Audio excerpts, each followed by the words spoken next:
The guardian of the first kick. He was 130 pounds of solid, midnight muscle.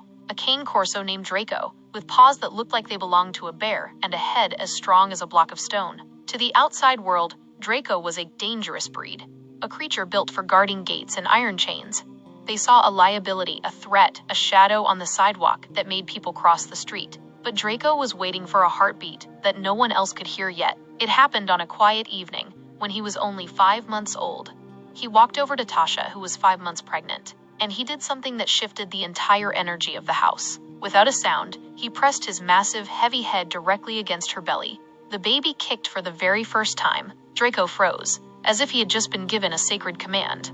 His amber eyes went soft, his breathing slowed to a whisper, and in that exact second, he claimed her. He stayed there for 22 minutes, listening to a soul that hadn't even entered the light yet. From that night on, he never left her side. Not for a single day. Draco had arrived in the family long before Stormy was even a thought. He was a jet-black pup with paws far too big for his body and a face full of curious wrinkles. The breeders promised he would be a guardian. The neighbors whispered he would be a danger. But inside the sanctuary of their home, Draco was a different creature. He was the giant who trembled at the sound of the vacuum cleaner. He was the one who carried a small, stuffed elephant everywhere like a security blanket that he refused to let go. He was, by every definition, a 130-pound baby. And then, the real baby arrived. When Tasha announced her pregnancy, the world didn't offer congratulations. They offered warnings. "What are you going to do about the dog?" they asked, as if Draco were a ticking time bomb. Even Marcus, her husband, had moments of doubt, suggesting they find Draco a temporary home. But Tasha looked at the way Draco watched her belly, and she refused. She said, "He is family, and we don't leave family behind." The day Stormy was born, the house felt heavy with anticipation. Draco didn't sleep. He paced the floors for 9 hours, waiting for the door to open. When Tasha and Marcus finally walked in with the car seat, Draco was standing at the threshold. He wasn't jumping. He wasn't barking. He was standing like a silent sentinel, waiting for his new life to begin. Marcus set the car seat down with trembling hands. Draco approached the baby as if she were made of thin, shimmering glass.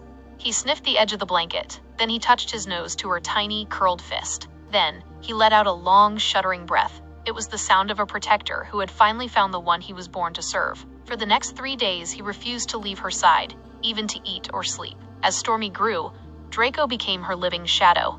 When she learned to roll over, he moved his massive frame closer, resting his chin on the edge of her crib. When she began to crawl, Draco became a living barricade. If she moved toward the stairs, he would silently slide his body into the way, a wall of black muscle between a child and a fall. But the night that Draco became a legend happened at 3:12 a.m. Stormy was 11 months old, and she had been restless all day. In the dead of night, Draco began scratching at the bedroom door. It wasn't his usual "let me out" scratch. It was rhythmic, urgent, and desperate. Marcus opened the door, and Draco didn't hesitate. He ran straight to the nursery. Inside the crib, Stormy was struggling.